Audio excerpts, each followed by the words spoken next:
Bonjour à tous. Dans le secteur de l'IT, où la pression sur les délais et la complexité technique sont constantes, le manager de proximité occupe un poste stratégique. Cette présentation est conçue comme un guide pratique pour faire de vous le premier rempart contre les risques psychosociaux. Nous allons explorer ensemble les méthodes impératives et les outils de pilotage qui vous permettront de prévenir, détecter et gérer efficacement ces risques au sein de vos équipes technologiques. La prévention primaire constitue votre levier d'action le plus puissant, il s'agit d'agir sur l'organisation avant que le stress ne devienne pathologique. Pour cela, 3 méthodes sont essentielles.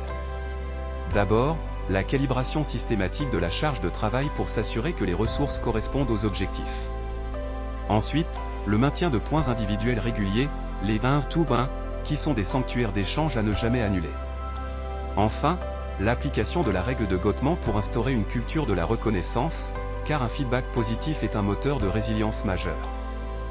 Pour compléter cette prévention primaire, nous devons activer 3 leviers structurels supplémentaires.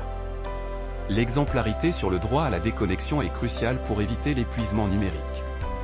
Parallèlement, dans un milieu IT qui évolue à une vitesse fulgurante, le plan de développement des compétences est un antidote puissant au sentiment d'obsolescence, particulièrement face à l'IA.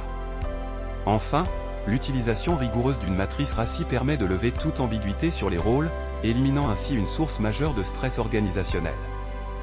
Malgré une bonne organisation, certains risques peuvent persister. La prévention secondaire repose sur votre capacité à détecter les signaux faibles. Qu'il s'agisse d'un repli sur soi, d'une irritabilité inhabituelle ou d'un présentéisme excessif, chaque changement de comportement doit déclencher une action immédiate et bienveillante. Rappelez-vous qu'un surinvestissement soudain ou des erreurs chez un profil rigoureux sont souvent les prémices d'un épuisement professionnel qu'il faut traiter sans délai. En phase de prévention tertiaire, nous entrons dans la gestion de crise.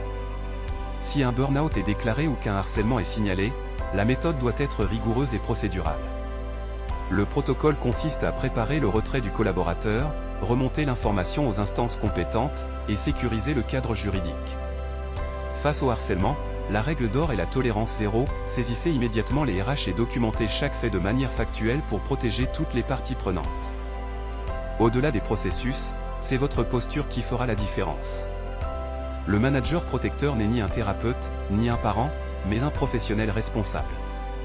Votre mission repose sur 3 piliers, la disponibilité pour accueillir la parole, l'exemplarité pour incarner les règles de santé au travail, et l'équité pour garantir un sentiment de justice au sein de l'équipe.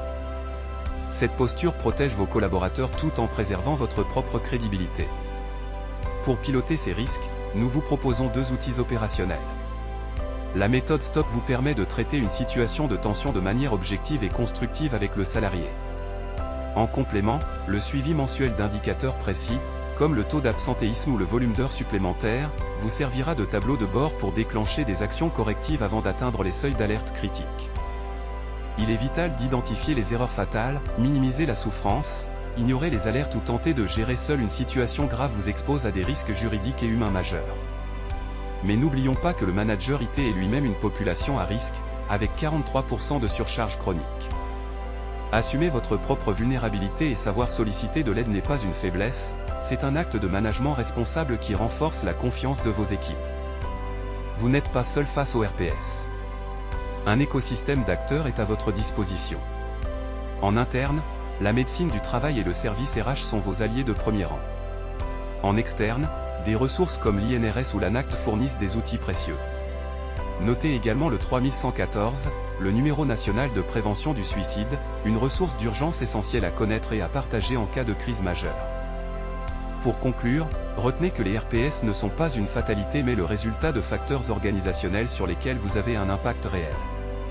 Investir dans la prévention est une stratégie gagnante, pour chaque euro investi, le retour peut atteindre près de 5 euros. La performance durable d'une équipe IT ne se mesure pas seulement à sa vélocité technique, mais à la santé et à l'engagement de ceux qui la composent. En protégeant vos collaborateurs, vous garantissez la pérennité de votre organisation.